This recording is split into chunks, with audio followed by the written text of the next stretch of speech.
ঘাটালেও কি লটারির টিকিট নকল হচ্ছে? নমস্কার, স্থানীয় সংবাদের ডিজিটাল মিডিয়ায় আমি অদিতি পান।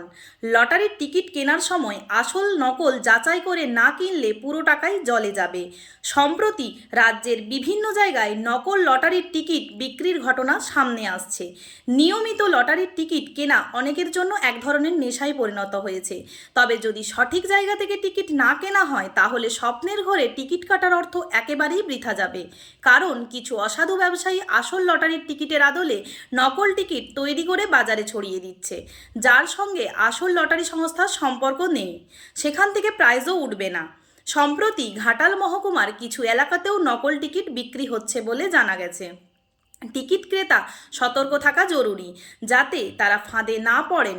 কিন্তু এখানেও একটি প্রশ্ন রয়েছে, যে শ্রেণীর মানুষ বেশি লটারির টিকিট কেটেন তাদের পক্ষে আসল ও নকল টিকিটের মধ্যে পার্থক্য করা কি সম্ভব হবে?